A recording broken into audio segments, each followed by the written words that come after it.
இன்றைக்கான வீடியோவில் என்ன நடக்குன்னு சொல்லிட்டு பார்க்கலாம். வீடியோக்குள்ளே போகிறதுக்கு முன்னாடி நம்ம சேனலை சப்ஸ்கிரைப் பண்ணிவிட்டு பக்கத்தில் இருக்க லைக் பட்டனை தட்டி விட்டுருங்க. வீடியோ வந்துட்டு நல்லாவே இருக்குது. சரி வாங்க வீடியோக்குள்ளே போகலாம். ஃபஸ்ட்டு சீனில் வந்துட்டு ரம்யாவும் தீபாவும் சேர்ந்து கம்பெனி கிளம்பி போய்கிட்டு இருக்காங்க. இதை பார்த்து ஐஸ்வர்யா இவங்க பின்னாடியே போகணும் அப்படின்னு சொல்லிட்டு ஃபாலோ பண்ணி வந்துக்கிட்டு இருக்க ரம்யா அவங்க வந்துட்டு கம்பெனிக்குள்ளே போயிடுறாங்க. அங்கே வந்து ஐஸ்வர்யா நான் மேடத்தை பார்க்கணும் அப்படின்னு சொல்லிட்டு வாட்ச்மேன்ட்ட கேட்க மேடத்தெல்லாம் இப்போதைக்கு பார்க்க முடியாது, உள்ளே விட்டால் என்னத்தான் திட்டுவாங்க அப்படின்றாங்க. கை நிறைய எடுத்து பணத்தை கொடுத்ததுமே இப்போ பார்க்கலாம்ல அப்படின்னு சொல்ல தாராளமாக மேடம் அப்படின்னு சொல்லிட்டு இந்த பேக்கும் இந்த 7:30 உள்ள அமுச்சு விட ஐஸ்வர்யா வந்துட்டு விறுவிறுன்னு நடந்து போகிறாங்க.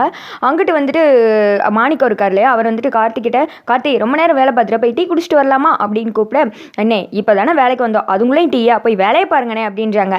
இங்கே வேலை பார்த்தா உனக்கு என்ன அவார்டா கொடுக்க போகிறாங்க, ஒழுங்கா வாப்பா அப்படின்னு சொல்ல எனக்கு வேணாண்ணே நீங்கள் போய் குடிச்சிட்டு வந்துருங்க அப்படின்னு சொல்லிட்டு கார்த்தி அந்த மிஷினை விட்டுட்டு வேற மிஷினுக்கு போயிடுறாங்க. அந்த இடத்துக்கு ரம்யாவும் தீபாவும் வந்துடுறாங்க. என்ன இது ஆளை காமிக்கன்னு கூப்பிட்டு வந்து இப்படி நின்றுக்கிட்டு இருக்க அப்படின்னு சொல்ல, ஏய் மெதுவாக பேசுடி அப்படின்றாங்க. ஏன் அப்படின்னு சொல்லிட்டு கேட்க, இங்கே நான் கம்பீரமாக இருக்கேன், இப்படியெல்லாம் லவ் விஷயத்தில் வெக்கப்பட்டு நின்னதே கிடையாது, நான் என் கம்பீரத்தை மெயின்டைன் பண்ணிக்கிட்டு இருக்கேன் அப்படின்னு சொல்லிட்டு இங்கே தான் என்னென்னு வேலை பார்ப்பாரு. ஒரு வேலை அங்கிட்டு இங்கிட்டு போயிருப்பார் போல், நம்ம என்னோட கேபினுக்கு போயிடலாம், அங்கேருந்து பார்த்தா எல்லாருமே தெரிவாங்க அப்படின்னு சொல்ல, சரி எப்படியோ ஆளை காமிச்சா சரிதான்ப்பா அப்படின்னு சொல்லிட்டு இவங்களும் வந்துட்டு கேபினுக்கு போயிடுறாங்க. இதெல்லாம் ஐஸ்வர்யா ஒளிஞ்சு நின்று பார்த்துட்டு இருக்காங்க.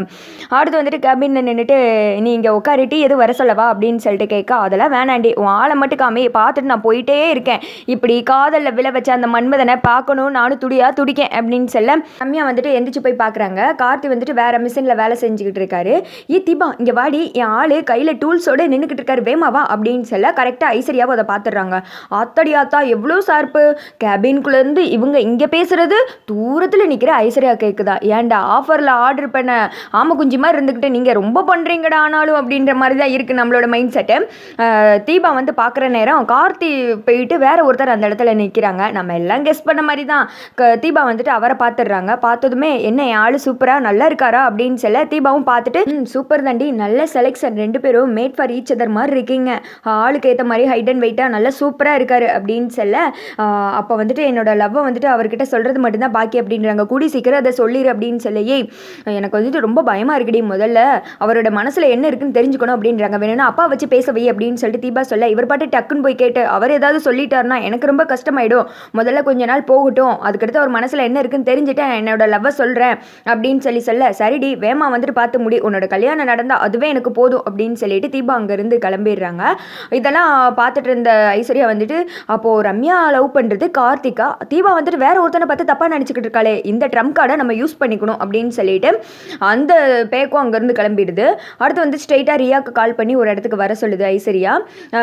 ரியாவும் அந்த இடத்துல வெயிட் பண்ணிட்டு இருக்காங்க. அந்த இடத்துக்கு வந்துட்டு ஐஸ்வர்யா போகிறாங்க. இங்கிட்டு வந்துட்டு கார்த்தி ஆப்போசிட்டில் நடந்து வந்துக்கிட்டு இருக்க, தீபாவும் நடந்து வந்துட்டு இருக்காங்க. ஆனால் ரெண்டு பேர் பார்க்காம விலகி இந்த பக்கம் வந்துடுறாங்க.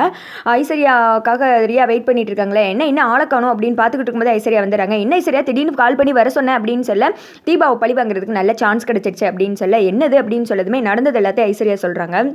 தெரிஞ்சோ தெரியாமலோ அந்த அருண் நமக்கு நல்ல உதவி தான் செஞ்சுருக்கான், அந்த ரம்யா கம்பெனியில் கார்த்தியை சேர்த்தது நல்லதாக போச்சு, அப்போது தீபா வந்துட்டு வீட்டை விட்டு வெளியில் போகிற நாள் கூடிய சீக்கிரமே நெருங்கிடுச்சு அப்படின்னு சொல்லிட்டு ரியா சொல்ல, ஆமாம் என்னை எப்படி அசிங்கப்படுத்தி வெளியில் அமுச்சு விட்டா அவளை நான் சும்மாவே விட மாட்டேன், இந்த ரம்யாவை வச்சு தான் அவனை சவாலில் தோக்கடிச்சு தீபா வீட்டை விட்டு வெளியில் அமுச்சு விடணும், தீபாவோட ஹஸ்பண்டு கார்த்தின்னு ரம்யாவுக்கு தெரியவே கூடாது, ரம்யாவோட காதலன் கார்த்தின்னு தீபாவுக்கு தெரியக்கூடாது, அது எப்படி தெரியாமல் இருக்க முடியும், அவங்க ஏதாவது ஷேர் பண்ணிக்கிட்டாங்கன்னா என்ன பண்ணுறது அப்படின்னு சொல்ல, அதெல்லாம் வந்துட்டு நம்ம தான் தடுக்கணும், அதுக்கு என்கிட்ட ஒரு பிளான் இருக்குது அப்படின்னு சொல்லிட்டு ஐஸ்வர்யா ஒரு பிளான் சொல்ல, பிளான்லாம் சூப்பர் தான், கூடிய சீக்கிரம் அதை நடத்துறது மட்டும்தான் பாக்கி, நீ இல்லாமல் அந்த மீனாட்சி தீபாவும் சேர்ந்து என்னை படாத பாடு படுத்துறாங்க, எனக்கு எரிச்சல வருது அப்படின்னு சொல்லி கவலைப்படாது, கூடிய சீக்கிரம் நான் வீட்டுக்குள்ளே வந்துடுறேன் அப்படின்னு சொல்லிட்டு இந்த பேக்குக்கு 2 பிளான் போட்டுட்டு இருக்குதுங்க. அடுத்த சீனில் ரம்யாவை காமிச்சிட்டு இருக்காங்க. அவங்க மேனேஜர் கிட்ட போய் இன்னைக்கு டெண்டர் எடுக்கணும், 120 கோடி வந்துட்டு ஃபைனல் பண்ணிக்கோங்க, நீங்கள் எல்லா டாக்குமெண்ட் ரெடி பண்ணி வைங்க, நான் வந்துட்டு சைன் மட்டும் போடுறேன் அப்படின்னு சொல்லிட்டு கிளம்பிற மேனேஜர் வந்துட்டு யாருக்கு தெரியாமல் ஆனந்துக்கு தான் கால் பண்ணுறாங்க. சார் மேடம் வந்துட்டு இவ்வளோ அமௌண்ட் கோட் பண்ணியிருக்காங்க அப்படின்னு சொன்னதுமே, சரியாக தானே சொல்கிறீங்க அப்படின்னு சொல்ல, சரிதான் சார் அப்படின்னு சொன்னதுமே, பணம் உங்களுக்கு வந்துடும் அப்படின்னு சொல்லிட்டு ஃபோனை கட் பண்ணிவிட்டு அந்த பக்கம் அருண் கிட்ட சொல்கிறாங்க. ரம்யா வந்துட்டு இவ்வளோ அமௌண்ட் கோட் பண்ணியிருக்கா அப்படின்னு சொல்ல, நல்ல அமௌண்ட் தான், இதுக்கு மேலே நம்ம கொஞ்சம் போட்டாலே டெண்டர் நமக்கு வந்துடும் அப்படின்னு சொல்ல, ஆமாம் வா அதுக்கான வேலையை பார்ப்போம் அப்படின்னு சொல்லிட்டு அவங்க 2 பேர் கிளம்பிடுறாங்க. இங்கிட்டு வந்துட்டு மேனேஜர் விடுவிடுன்னு ஃபார்ம்லாம் ரெடி பண்ணிட்டேன் அப்படின்னு சொல்லிட்டு ரம்யா கிட்ட கொடுக்க, ரம்யா வந்துட்டு அந்த ஃபார்ம்லாம் பார்த்துட்டு கார்த்திகிட்ட வர்றாங்க. கார்த்தி நீங்கள் கொஞ்சம் ஃப்ரீயா அப்படின்னு சொல்ல, என்னாச்சு மேடம் அப்படின்னு சொல்லிட்டு கேட்குறாங்க. டெண்டர் விஷயமா நம்ம கொஞ்சம் வெளியில் போகணும் அப்படின்னு சொல்ல, இதோ வர்றேன் அப்படின்னு சொன்னதுமே ரம்யா வந்துட்டு வெளியில் போயிடுறாங்க. தம்பி பார்த்தியா தேவசேனா உன்னை கூப்பிடுது அப்படின்னு சொல்ல, ஏனே தப்பாக பேசுகிறீங்க அப்படின்றாங்க.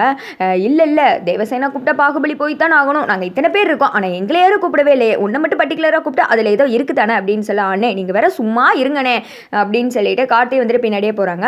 அங்கிட்டு வந்துட்டு காரை போய் ரம்யா ஸ்டார்ட் பண்ணி பார்க்குறாங்க. பார்த்தா ஸ்டார்ட் ஆகவே மாட்டேங்குது. வெளியில் வந்து நின்றுட்டு இருக்காங்க. என்னாச்சு வாங்க போகலாம் அப்படின்னு சொல்லி கூப்பிட கார் வேறு ஸ்டார்ட் ஆக மாட்டேங்குது. முக்கியமான டெண்டர், ஐயோ எனக்கு இப்படிலாம் நடந்ததே கிடையாது, எனக்கு ரொம்ப டென்ஷனாக இருக்குது அப்படின்னு சொல்ல கார்த்தி வந்துட்டு என்ன பண்ணுறதுன்னு முழிச்சுக்கிட்டு இருக்கா. கார்த்தி என்னை வந்துட்டு பைக்கில் கூட்டு போகிறீங்களா அப்படின்னு சொல்ல, பைக்கில் போகிறது உங்களுக்கு ஓகே தானே அப்படின்னு சொல்லிட்டு கார்த்தி கேட்க, ரம்யாவும் எனக்கு ஓகே தான், எனக்கு வந்துட்டு எப்படியாவது டெண்டருக்கு போனோம் அவ்வளோதான் அப்படின்னு சொல்ல கார்த்தி பைக்கில் ஏற்றி கூட்டு போகிறாங்க.